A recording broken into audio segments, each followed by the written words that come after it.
Hewan Mania dimanapun Anda berada, apa kabar? Salam sehat.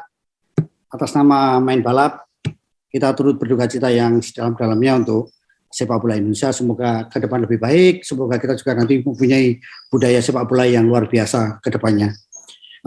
Dan kita kembali ke Formula One. Jadi semalam kita nonton di Singapura, hujan, MotoGP juga hujan.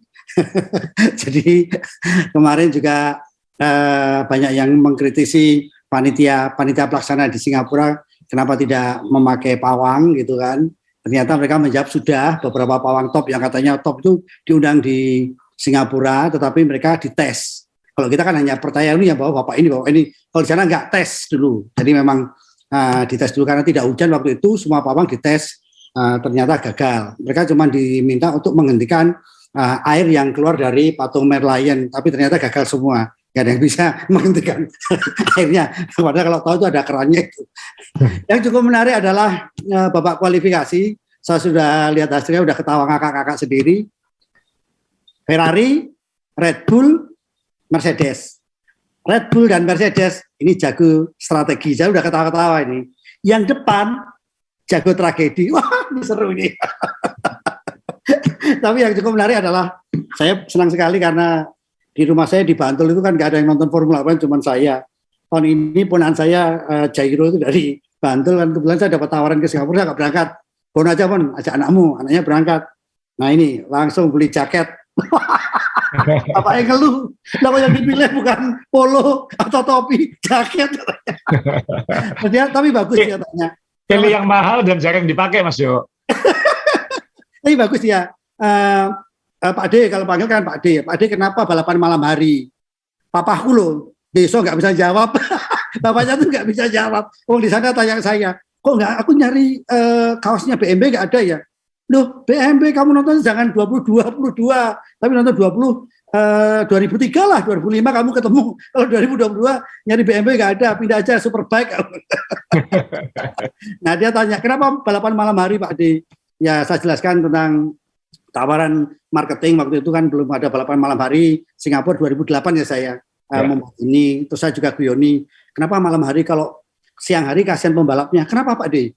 Nanti ketemu banyak emak-emak rating kanan, beloknya kiri, wah pembalapnya kasihan. Terus ini menarik, tapi memang dia kan masih lugu gitu kan. Terus tapi Singapura kan negara kecil, kok lampunya bisa sebegitu terang benderang gitu Cak. Nah saya coba kan dia masih di SMP 1 kan, kelas 1 SMP, saya tanya apa sumber listrik? PLTN, iya itu dari nuklir, tahu kan? Pusat listrik tenaga nuklir, dia tahu. PLTA, pusat listrik tenaga PLTA itu dari apa? Air, oh dia tahu. PLTU, perusahaan listrik tenaga uap, dia tahu. Nah di Singapura ada lagi yang namanya PLTH, apa itu? Atau itu Pak D? Pusat listrik tenaga honorer, saya bilang begitu. Tanya SDM. Oke, Hewan Mania ini saya mencoba bikin guyonan karena sebelum kita siaran Asa sudah lemes. Kenapa Sa? Balapannya nggak seru katanya. Saya ini weekend kemarin itu kan, waduh, full banget Mas Jo. Saya terus terang di Lombok karena saya perusahaan saya DBL ini kan kolaborasi dengan PASI, Persatuan Atletik. Kita mulai menyelenggarakan event atletik pelajar SD, SMP, SMA se-Indonesia. Jadi pembukaannya kan weekend kemarin di Lombok, di Mataram. Jadi ya pasti kan banyak, karena event pertama jadi banyak yang harus kita lakukan, dan ternyata seru banget. Sebenarnya ada bahagianya juga di situ, tapi kemudian ya kejadian sepak bola itu saya tidak ingin banyak komentar di sini. Ini kita tidak boleh banyak komentar di situasi seperti ini, harus menunggu sampai momen tepat. Yang paling utama sekarang adalah ya kita berdoa dan berharap segera membaik. Bagi korban-korban juga bela sungkawa, dan nanti pada momen yang tepat kita akan bicara soal itu.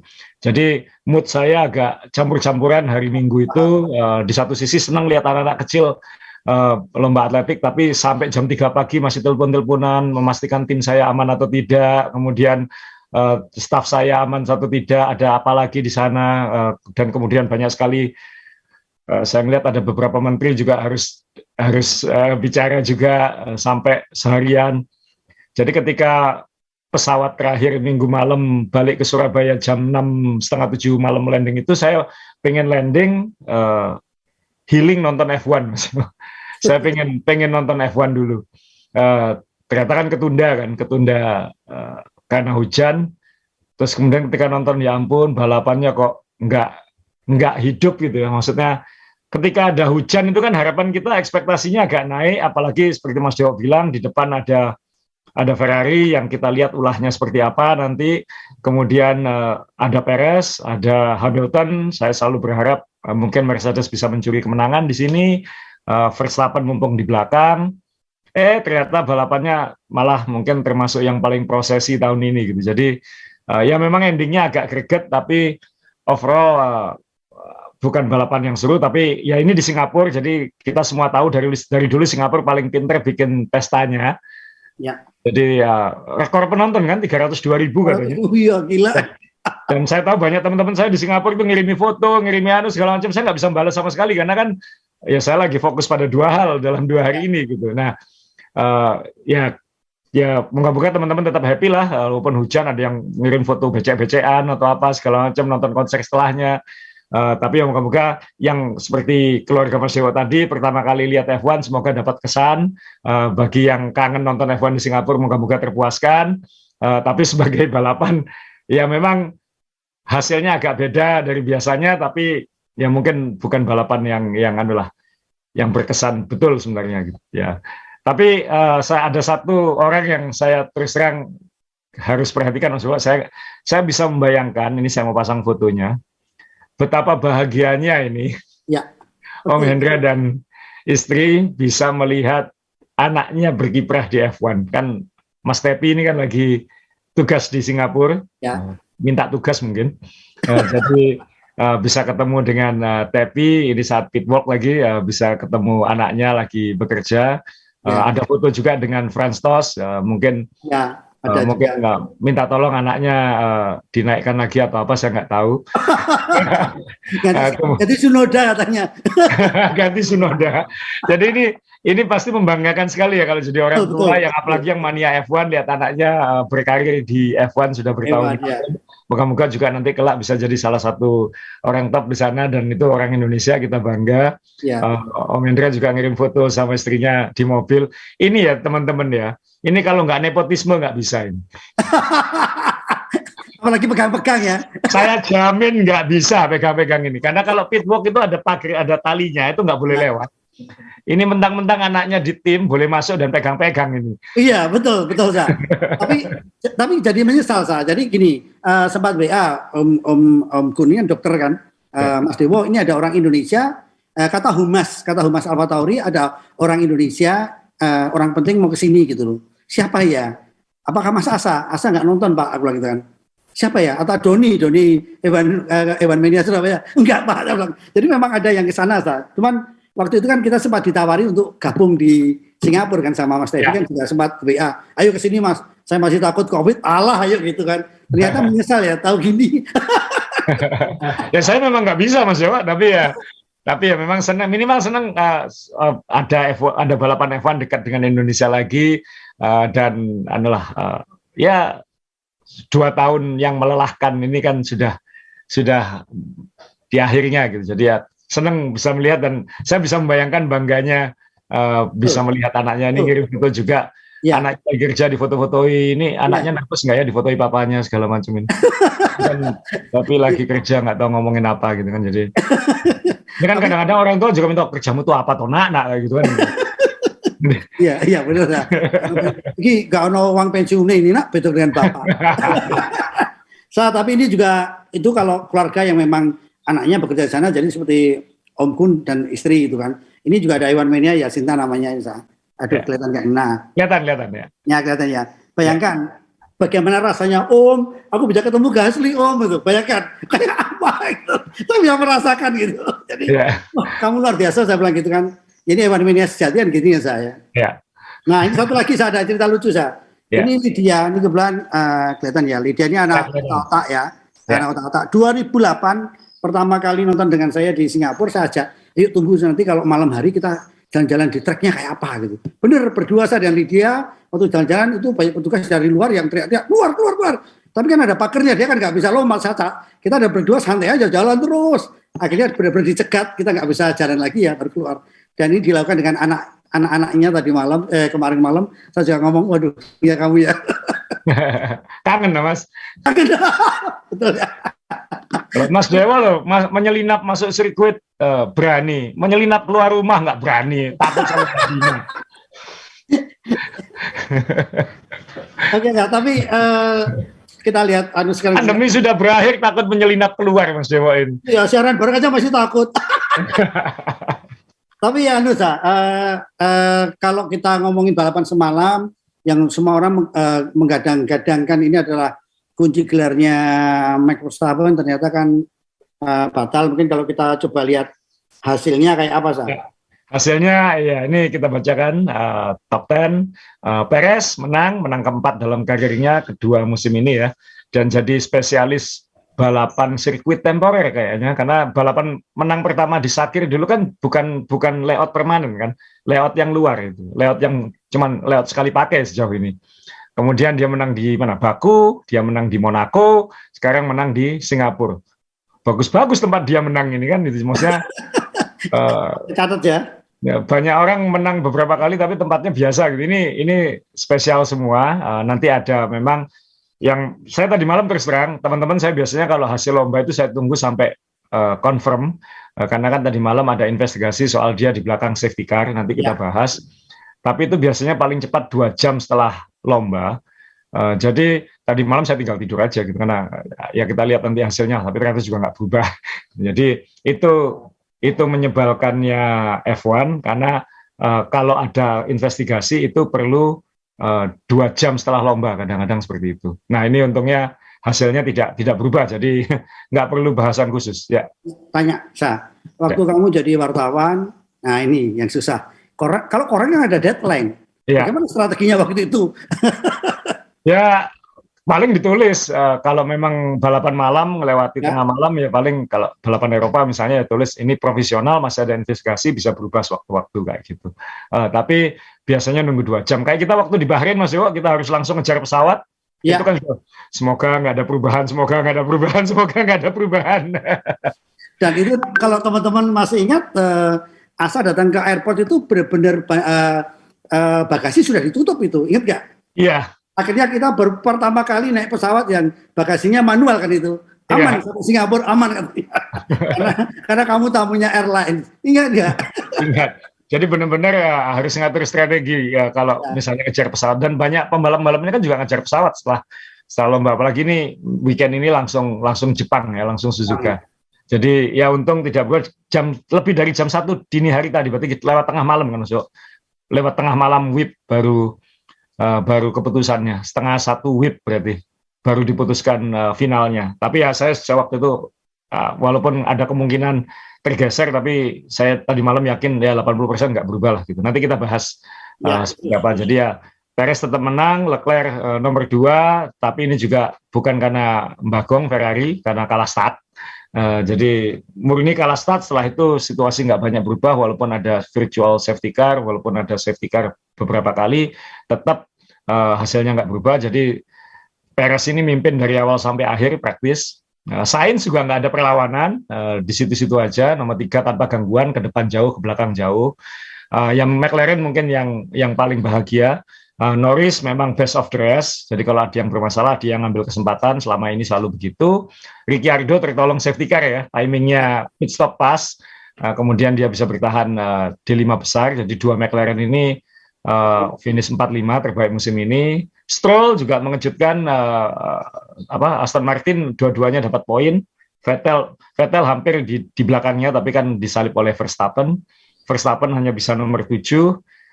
Hamilton sempat bikin salah sendiri, jadi finish nomor 9, dan Gasly dapat 1 poin ya, lumayan lah Mas Tepi dapat 1 poin di timnya.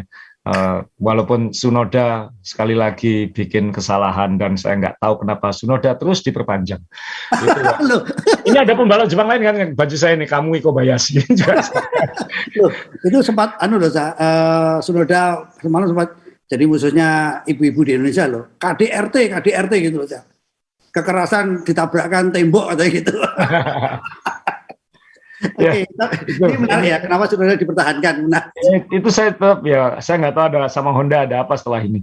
Ya, Kemudian driver standing, ya Verstappen tinggal menunggu waktu praktis. ya, Semakin sedikit lomba yang tersisa semakin mudah, tapi kayaknya kita nggak usah bahas lah karena tinggal nunggu waktu.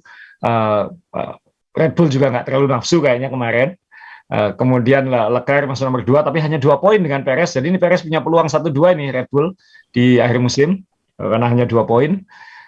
Russell kali pertama tidak masuk 5 besar.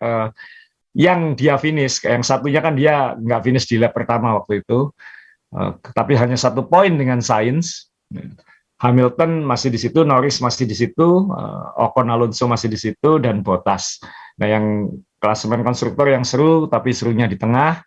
Red Bull kita nggak usah lihat angkanya, Ferrari yang masih di situ, sama Mercedes kayaknya juga aman-aman aja. ya. McLaren sekarang ya, 4 poin di atas Alpine, jadi ini masih ada 5 lomba kan, masih ada peluang ya. Dua tim ini gigit-gigitan. Ya, Alfa Romeo, Alfa Romeo masih di situ. Ya. Nggak tahu apakah Aston Martin masih punya waktu untuk nyalip karena mereka kemarin melompat ya. Haas ini diam-diam melorot. Alfa Tauri sama Haas poinnya sama. Ini seru juga kalau kita tunggu nanti seperti apa. Ya Williams nggak akan berubah kayaknya di situ. Jadi kayaknya peringkat dari Alfa Romeo intinya ya McLaren dan Alpine akan duel sendiri. Kemudian Alfa Romeo sampai Alfa Tauri ini kayaknya masih bisa berubah ini di akhir musim. Ya kalau Anda suka cari apa ya hiburan tambahan ya ini yang dilihat nanti. Tapi tidak semudah itu untuk memprediksi posisi-posisi ini kan Mas. Jadi itu yang kita tunggu. Tapi saya sebagai penggemar McLaren ya senang-senang aja McLaren nyalip lagi, tapi bisa nggak ya gitu. Ini kan ketolong karena Alpine dua-duanya out. Ya. Nah, ini Mercedes nanti kita bahas. Mercedes sudah gagal menang di Singapura, masih bisa menang nggak musim ini? Ya. Kita mulai dari babak kualifikasi karena kan kita tahu kalau kita ngomongin sirkuit jalanan kan kualifikasi sangat penting sekali Ya. Nah, apa yang terjadi dengan Red Bull Jadi dan apa yang terjadi dengan Red Bull dan apa yang terjadi dengan Ferrari yang seharusnya Ferrari kan juga di sini kita lihat juga selalu bagus babak latihan dan lain sebagainya itu Ini yang karena kemarin juga sempat hujan di babak latihan kan dan kondisi saat qualifying juga mungkin nggak ideal banget permukaannya. Jadi settingannya masih tebak-tebakan dan lain-lain. Ini saya pasang fotonya Verstappen karena memang ceritanya kan dia yang hanya start peringkat berapa? 8 atau 7? 8 ya. Kemudian Verstappen ini kok dia board fastest lap-nya gitu. Dia mau cepat tapi kok di board karena ternyata bahan bakarnya kurang kan. Jadi kalau dia lanjutkan lalu keliling lagi sekali untuk kembali ke pit itu kemungkinan bahan bakarnya habis atau kurang untuk syarat scrutineering maksudnya. Jadi syarat pemeriksaan. Ya. Harus ada sisa 1 liter, udah belajar dari Vettel tahun-tahun dulu itu. Nah ini sehingga ya mungkin karena juga sudah nggak perlu ngejar menang di depan juga, jadi Red Bull bisa lebih konservatif dalam hal ini. Ya sudah masuk aja daripada ngambil risiko. Yang penting kita aman-aman saja kayak gitu. Jadi mungkin itu salah satu alasannya. Kalau yang lain kan ya relatif Ferrari masih cepat saat qualifying. Mercedes yang agak mengecewakan ya karena Russell tidak sesuai harapan, tapi juga toh di 3 besar. Jadi qualifying-nya sih masih menurut saya sih tidak ada banyak kejutan kecuali yang terjadi pada Verstappen. Ya. Qualifying. Ya, sorry ini kebetulan Mas Dedi Prayogi ini sempat pertanyaan untuk Om Asa. Kalau soal bahan bakar tadi apakah ada strategi misalnya mengisi pada saat masa kualifikasi atau boleh nggak? Dia sebelum keluar bisa diisi juga kan, masa itu kan, kalau qualifying kan ngisi secukupnya gitu. Dia mau satu, ya kan dia pasti kalau satu hot lap pasti 3 lap ngitungnya kan, out lap, hot lap, in lap. Jadi keluar pit 1 putaran, lalu fastest lap-nya itu, kemudian setelah melewati garis finish lagi, lap pelan lagi 1 kali. Jadi sekali 1 run itu 3 lap. Makanya kalau pembalap mencoba 2 run itu 2 lap berturut-turut cepat itu kan agak susah juga gitu. Jadi mereka bisa ngisi ya mungkin saya nggak tahu apakah ada salah kalkulasi atau ada pemakaian yang tidak seharusnya itu yang Menurut saya sih itu normal-normal aja. Maksudnya toh saat balapan juga pembalap bisa salah, tim bisa salah hitung jumlah juga kan, mungkin temperatur berpengaruh, kemudian kelembapan atau pemakaian pembalap pengaruh, semua bisa pengaruh. Saya sih nggak terlalu memusingkan itu juga. Ya, jadi intinya boleh ya, boleh. Berarti ini memang murni mungkin kesalahan tim untuk kalkulasi aja ya. Ya, antara itu atau pomnya nyolong kan, kita nggak tahu kan, harga BBM naik. Makanya saya bercanda teman-teman, harusnya nggak usah dinaikkan lah harga Pertalite. Kan sekarang kalau kita beli snack itu kan tambah kecil gitu kan. Jadi ya sekarang harganya sama tapi jumlahnya jadi 800 ml atau apa kayak gitu. Kalau saya udah menyerah sih, saya mobil yang 2400 cc udah tak kandangkan, sekarang ya kembali ke Avanza aja. Daripada makan subsidi kan dosa juga kan. Ya, jadi nggak ada masalah seperti tadi. Berarti ini kita kembali ke strategi. Mungkin ada teman-teman di podcast ini yang baru mau mulai mengikuti Formula One. Ingat strateginya dulu kan pada saat kualifikasi pada main-main bahan bakar yang tipis kan saya.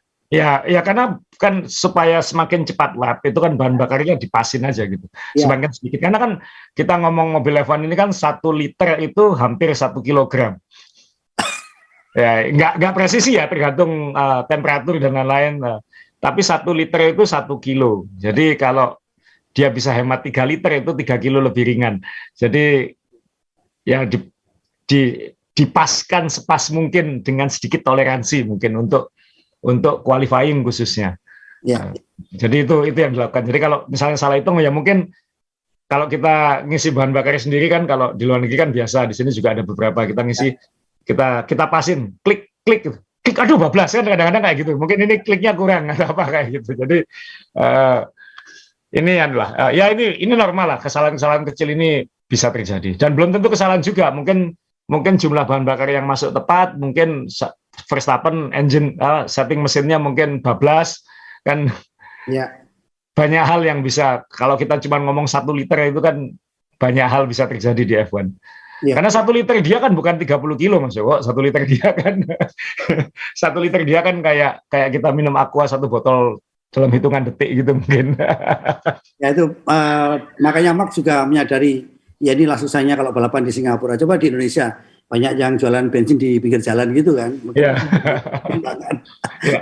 Jadi itu qualifying. Kemudian yang paling kontroversi kemarin ya pasti soal safety car, karena kalau kita bahas Perez menang kan, ya tadi kita ngomong soal profesional. Jadi ketika Anda menonton podium dan lain-lain itu hasilnya sebenarnya masih profesional. Jadi ketika Perez memegang piala ini, itu hasilnya masih profesional, masih ada kemungkinan piala ini akan diambil dari dia.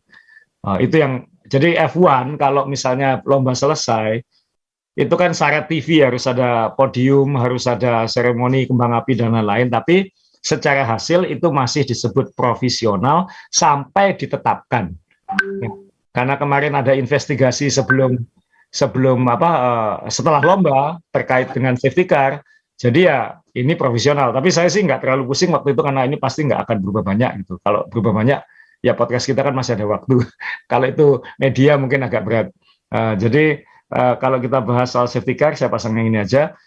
Jadi aturannya di safety car itu kan dia harus, kalau lampunya menyala itu dia harus menjaga jarak sekitar 10 mobil ya. Jadi menjaga jarak maksimal segitu.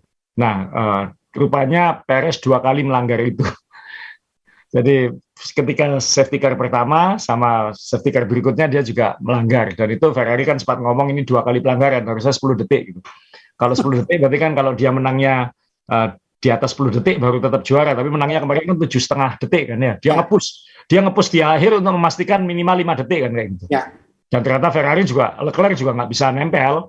Jadi pada akhirnya selisihnya 7,5 detik, dan ternyata 7,5 detik itu cukup karena pada akhirnya itu dijadikan 2,5 detik, karena dari 2 pelanggaran itu FIA memberi 2 hukuman sebenarnya. Jadi saya pasang foto yang satunya lagi ya. Jadi yang hukuman yang satunya adalah pelanggaran pertamanya dia hanya diberi peringatan sama penalti point, karena waktu itu ketika Perez dipanggil untuk memberi penjelasannya diterima.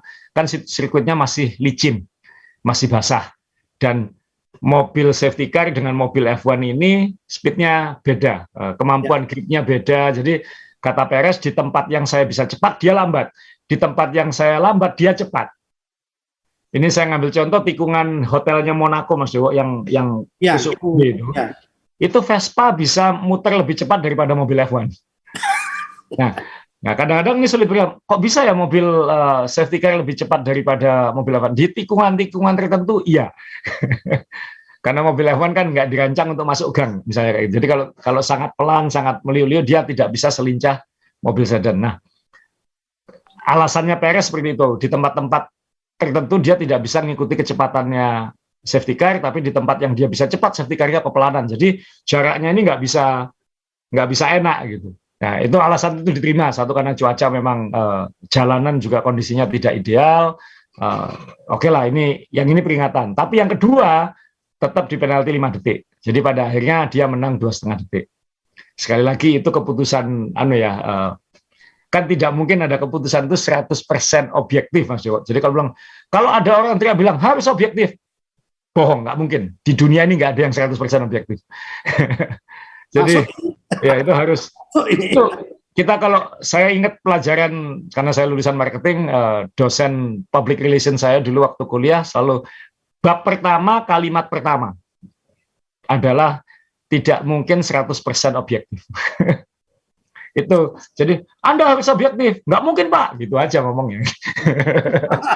Nah, jadi ini keputusan ini itu apakah ini membantu Red Bull? Iya, bisa ya. Kan tinggal dia mau kemana, tapi mungkin ini sudah terlanjur podium mungkin segala macam, ya sudahlah. Satu penalti aja gitu, 1,5 detik aja, ya kita nggak tahu. Tapi toh tim-tim juga nggak protes, karena kan secara kecepatan Ferrari juga kalah.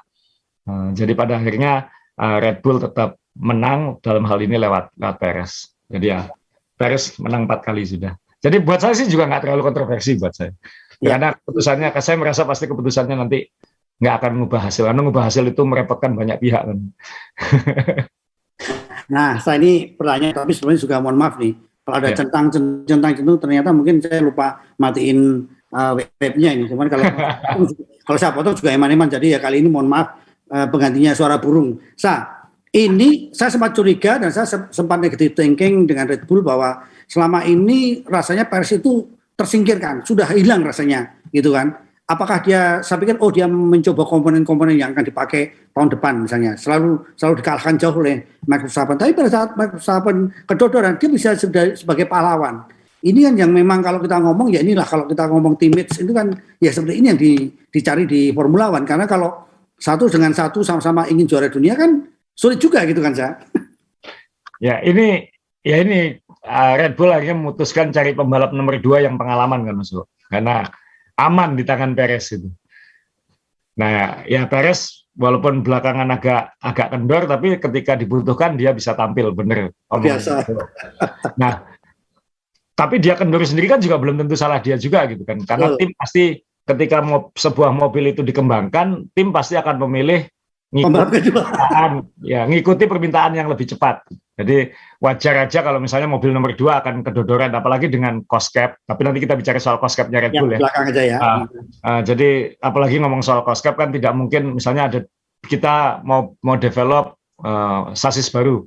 Ya cuman bisa bikin 1, kita nggak bisa bikin 2. Jadi ya itu mungkin Perez agak dikorbankan. Jadi spek mobilnya Perez mungkin nggak seperti spek mobilnya Verstappen. Dan itu normal juga.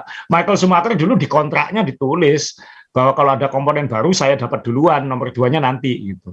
Tapi kalau nyoba yang nomor 2 ya, yang untuk nyoba-nyoba ya. Ini berisiko itu aja.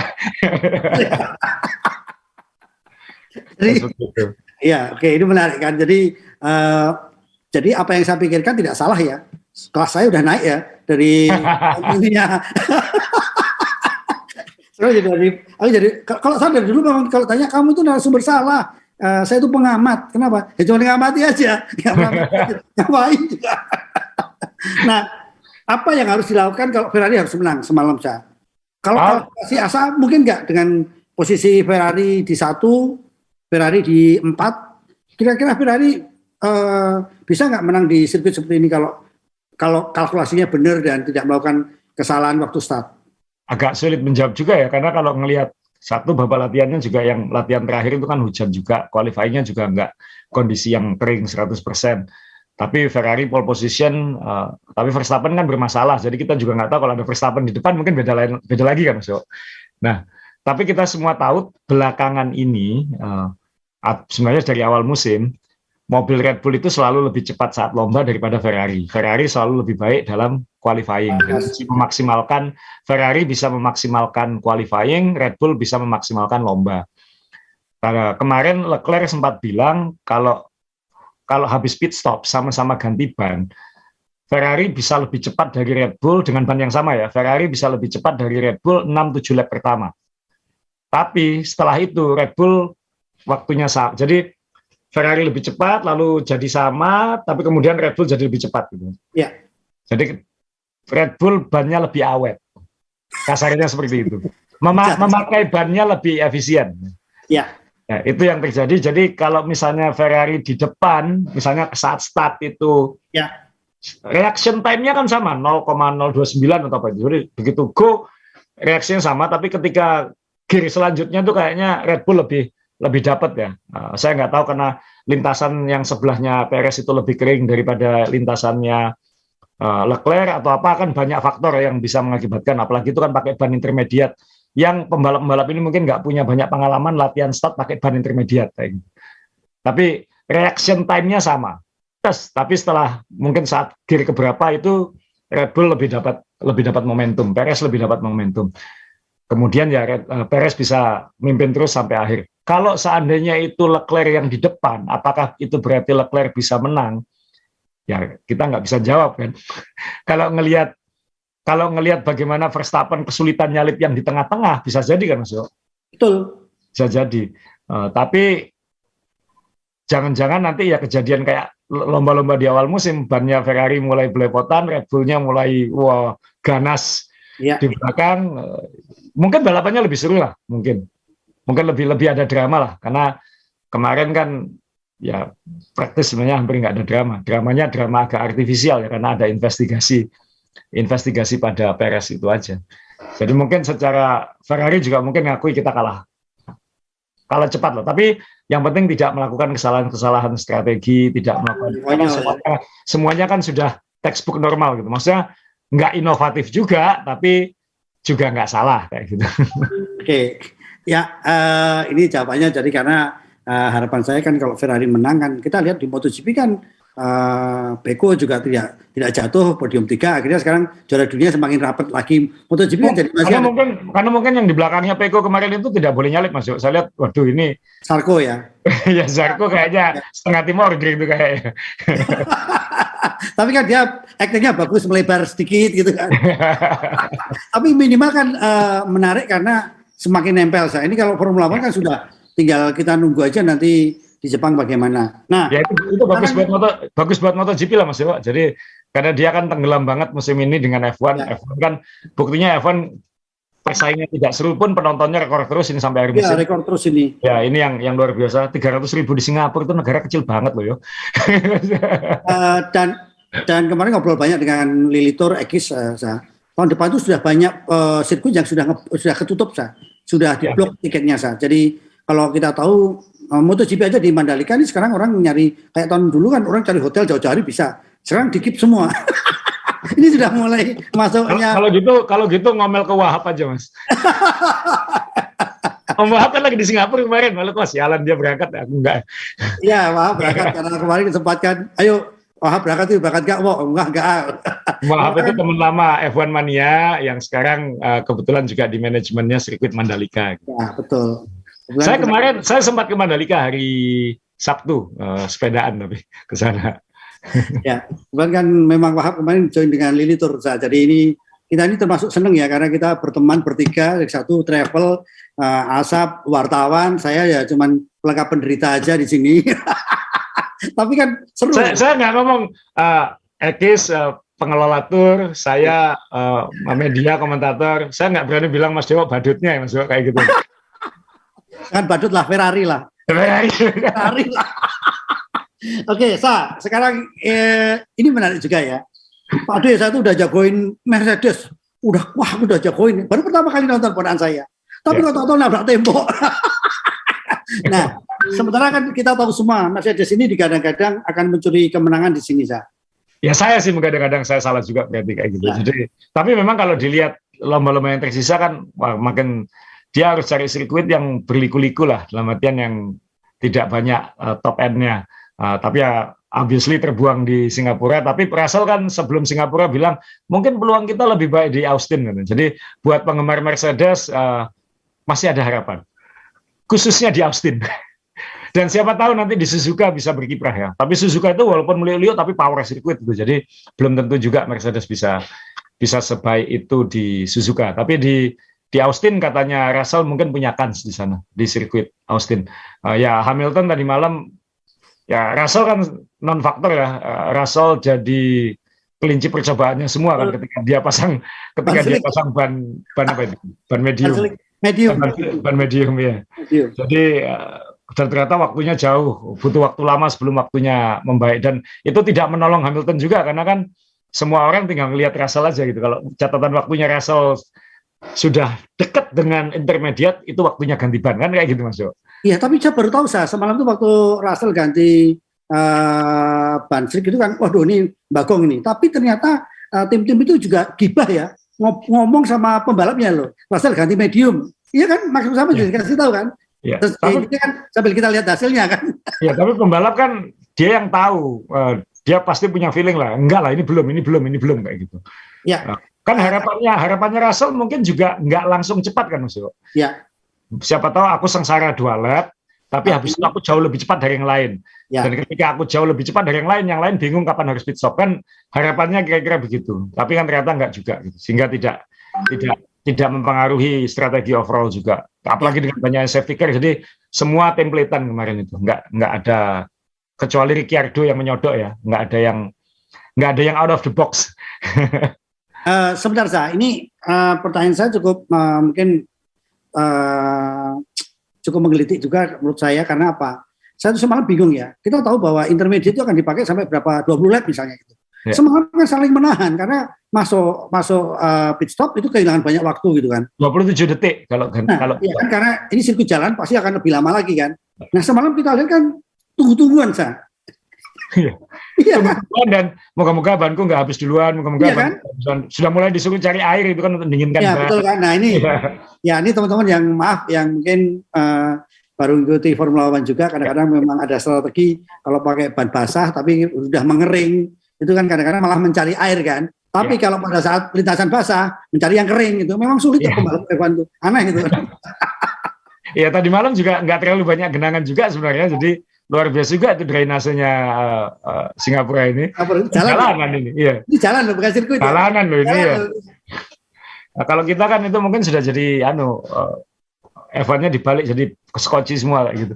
Nah ini jadi ya ini agak mundur sedikit. Jadi ban intermediate ini seperti yang dipakai Hamilton ini, itu kan ada guratannya tapi tidak dalam. Ini sekali lagi saya ingin mengulangi, untuk balapan ban itu lebih cepat kalau tidak ada batiknya, kalau tidak ada kembangannya. Karena apa? Karena semakin banyak permukaan ban yang menempel ke lintasan. Jadi harus polos memang, harus slick. Itu saat menikung. Jadi kalau lebar ban itu berapa? Kita anggap aja 30 cm misalnya, atau 40 cm. 40 cm-nya tuh nempel semua kalau slick. Kalau ada groove-nya, kalau ada kembangannya, berarti kan kembangan itu mengurangi permukaan yang menempel ke aspal. Nah, kenapa ban basah ada kembangannya? Karena kembangannya itu tujuannya bukan untuk lengket. Tujuan kembangannya itu adalah untuk menyalurkan air, membuang air. Jadi didesain supaya ketika menabrak air, saluran-saluran guratan ban itu mengarahkan air ke keluar kayak gitu. Itu tujuannya. Ada yang full wet, yang guratannya dalam, ada yang intermediate seperti yang dipakai kemarin, yang hijau itu yang guratannya tidak terlalu dalam, yang groove-nya tidak terlalu dalam. Nah, groove ini lunak. Jadi kalau dia dipakai di lintasan yang kering akan sangat cepat habis.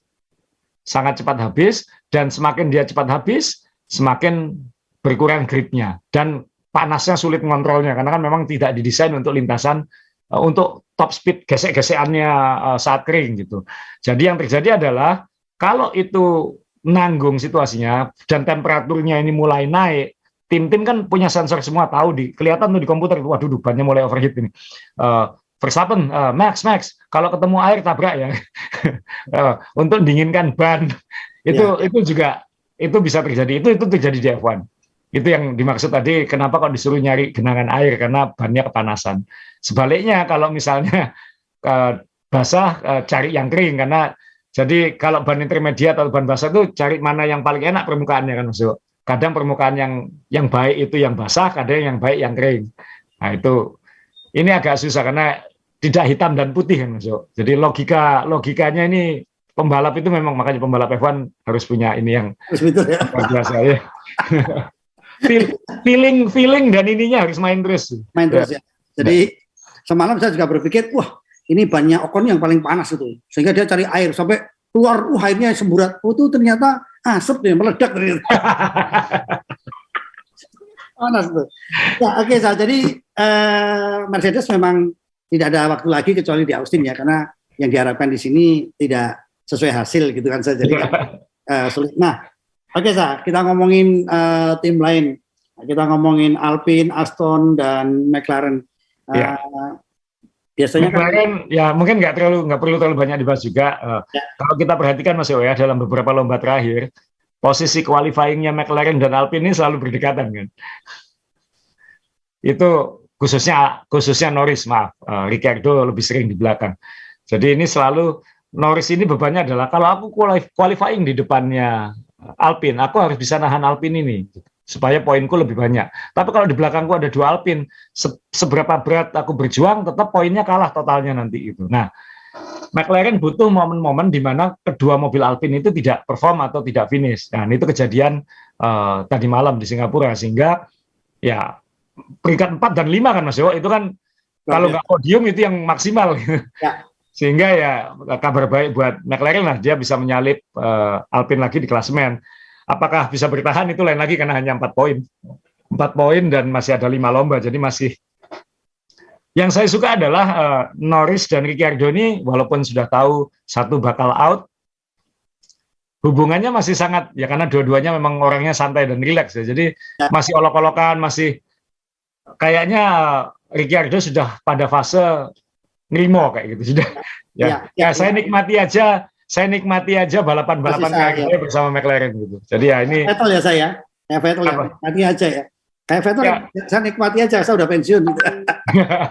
Saya nikmati aja. Jadi ya sudah bagus, dan itu mungkin itu malah bisa lebih lepas mungkin ya. Bisa lebih lepas, dan tadi malam saya pikir dia kan pakai soft itu terakhir, ternyata juga nggak lebih cepat dari Norris juga gitu. Nah, ini yang tapi ya tetap ini kalau dia bisa keluar dari McLaren, membantu McLaren di peringkat 4, itu kan satu, nama dia kan akan kembali baik kan, direhab lah sedikit. Jadi kalau misalnya tahun depan tidak dapat kursi, orang masih ingat dia terus untuk 2024 kan. Yang penting sekarang itu Mas, karena harapannya kan tinggal Haas sama, ya praktis tinggal Haas mungkin kayak gitu. Jadi agak susah juga ini, atau Alpine mungkin tiba-tiba pengen ngambil dia, kayak nggak tahu.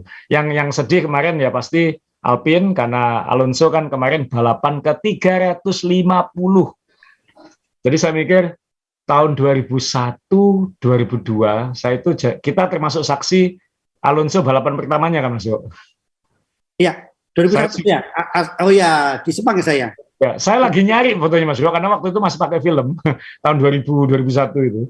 Ada yang pakai film, ada yang digital. Foto dengan Alonso waktu masih belum balapan di F1, masih jadi test driver waktu itu. Kan dia di Minardi awalnya dulu. Nah itu dia itu developernya Renault, tapi kan di Minardi dulu. Nah itu saya punya foto dia waktu dia masih culun gitu. Ya nggak jauh-jauh amat sama saya sih, cuman kan dia lebih culun. Saya umur 23, dia 20, saya kan 24 kayak gitu. Jadi masih culun dia lah. Saya lagi nyari fotonya ini di mana. Asa waktu bilang taksi, benar saya juga, ini kejadian di Sepang. Waktu itu saya kan disusup tanda petik ya, diajak masuk ke satu ruangan, yang ruangannya itu berdekatan dengan areanya mobil DNF. Ya. Nah, Alonso ini waktu itu menjadi idola karena ganteng, ya kan, rambut gondrong, gitu kan. Nah, waktu Alonso DNF itu semua keluar stafnya keluar, saya ikut keluar baru sadar, iya kameraku di meja, lari ambil kamera, ya udah hilang, menyesal saya. Ya inilah pertama kali Evan Mania bisa sampai ke dalam sirkuit, ya apa ke ya pedok. Saya jujur aja dibantu nepotisme, tapi waktu kejadian ini saya benar-benar kayak gempa saya pernah ngalami, saya pernah gempa waktu pulang ke Bantul ada gempa, ya benar-benar saya keluar tanpa celana, ya pernah lakukan itu saya. Itu saya lakukan, kan langsung lari kan. Ya. Tapi semalam kalau boleh komen ini semalam kan saya lihat ini singa tua ini sangar waktu menahan Michael Verstappen. Ya, dan sebelum start kan sempat bicara dengan engineer-nya kan, ini spesial lomba ke-350, let's make it special kan gitu. Ya, mesinnya duer dan jadi nggak finish kan. Jadi sayang jadinya nggak spesial, tapi nggak spesialnya bukan karena Alonso-nya. Alonso-nya cukup ya. Oke ya. Mungkin maksimalnya ya segitu. Cuman ya tapi 350 lomba, ya ampun, lama ya. Padahal pernah off ya, pernah pindah. Pernah ke IndyCar kan ya sama Le Mans. Jadi luar biasa nih orang. Nah, minta pendapat saya. Semalam kan kita berharap Alonso, semalam kan ketemu ya, Max Verstappen, ada Vettel, Max Verstappen, Lewis Hamilton, juara dunia semua, tiga-tiganya, iya kan? Ya urut-urutan ya. Iya kan? Saya sempat berpikir, aduh Alonso kok mesinnya meledak tuh. Apa yang saya lihat semalam 3 juara dunia berebut posisi saya? Kalau saya sih cuma ngelihat, waduh ini Mercedes nggak bisa menang nih, Hamilton di belakang. Saya sih cuma berharap karena saya McLaren, dalam hati ya tarung aja supaya Norris nggak keganggu di depan. Tapi keren ya semalam, berarti memang kalau juara dunia itu kelas ya, memang. Ya kelas ya. Ini sirkuit jalanan lagi kan, bukan sirkuit normal ya. Ya, ngomong soal Aston Martin, ini Stroll yang tadi malam finish ya. Kita lihat apakah dia bisa nyodok lagi ke atas di klasemennya tadi. Tapi ya kita kan jarang nampilin mobilnya Aston Martin di podcast ini, jadi ya apalagi Stroll. Kita pasang dulu anak papa di sini. Dan ini ya kita lihat bisa kan dia seharusnya jauh di atas inilah peringkatnya dengan image, dengan brand, dengan budgetnya dia dan lain-lain. Tapi agak penting juga menampilkan mobil Aston Martin dan saya ingin masang fotonya timnya Red Bull ini karena dua tim ini sekarang sedang dalam sorotan internal ya, bahwa mereka berdua disebut melewati budget cap tahun lalu yang setiap tim harus dibatasi pengeluarannya $145 juta, tidak menghitung gaji pembalap dan tiga karyawan termahal, dalam arti bos tim, direktur tim kayak gitu-gitu. Nah, yang Aston Martin katanya ini melewati batasnya itu karena prosedural aja, jadi salah prosedural atau salah posting atau apa kayak gitu. Jadi bukan kesalahan yang bablas, tapi Red Bull disebut bablas sampai $10 juta. Dan itu ini tim-tim lain kan komen semua, Toto Wolff komen, petinggi-petinggi Ferrari komen.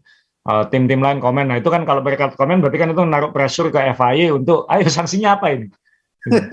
Sanksinya apa ini? Jadi mungkin tidak akan mengubah hasil kejuaraan dunia tahun lalu, tapi yang ditekankan ini kan political game ya Mas Dewa. Jadi akan Piranha Club ini, klub Piranha itu bos-bos tim ini akan saling menyudutkan satu sama lain untuk bukan hanya untuk image tapi untuk kekuatan lobby dan lain-lain gitu. Nah, $10 juta kalau bablas tahun lalu itu kan bisa dipakai untuk membantu mobil tahun ini.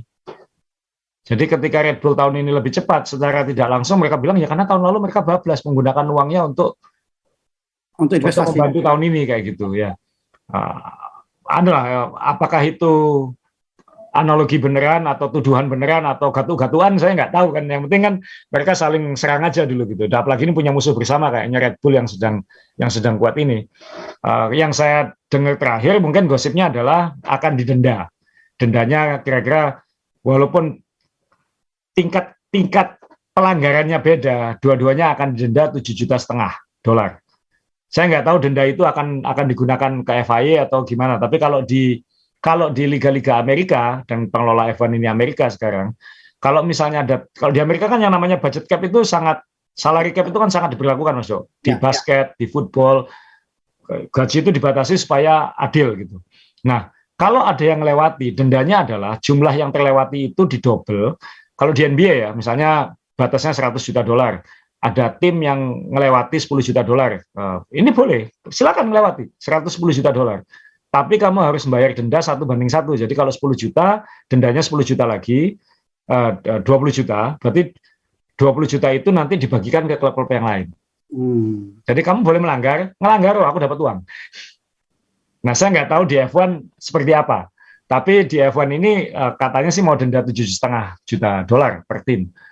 Tapi dan pengurangan alokasi uji coba terowongan angin kayaknya. Jadi mungkin efeknya bukan untuk tahun depan, tapi mungkin untuk 2024. Ini sekali lagi ini game yang dilakukan, political game yang dilakukan oleh bos-bos tim sekarang kepada Red Bull. Red Bull sendiri sih tidak menolak, tidak membantah, tapi mereka lebih bilang kita bisa somasi loh yang asal jeplak kayak gitu. Nah, kan mulai ya mirip-mirip dengan politik kita lah sebenarnya. Iya, mirip kita, dikit somasi. Tapi yang saya tangkap yang paling menarik itu omongannya Helmut Marko, karena kakek-kakek yang satu ini memang sering bablas ngomongnya, sering bocor. Dia sempat ngomong di interview itu adalah mungkin yang dilakukan Red Bull itu kan, Mas Tepi kan sempat cerita kan harus ada financial engineer sekarang, karena untuk mengawasi pengeluaran, mengatur posting-posting pengeluaran ini supaya sesuai regulasi. Nah, Helmut Marko kan mengingatkan bahwa Red Bull itu kan ada banyak perusahaannya. Ada tim balap ini, Red Bull Technology, Red Bull teknologi, kemudian ada 3 perusahaan pakai nama Red Bull, kan bisa aja ini bukan biayanya ini biayanya ini gitu. Ini biayanya ini. Nah, ini kan mungkin, aku kan nggak melanggar, ini beda PT. Iya. Kan bisa aja kayak gitu misalnya. Betul. Pinter juga ya. Nah, saya nggak tahu ini pelanggarannya di mana. Kalau itu misalnya gaji stafnya yang berlebihan, loh ini bukan karyawanku kok, ini karyawannya itu dipinjamkan ke sini. Mungkin kayak gitu. Kalau anggaran development, loh yang develop bukan aku, yang develop PT yang ini, kita cuma beli aja. Jadi yang kamu hitung yang tak beli, bukan yang developmentnya.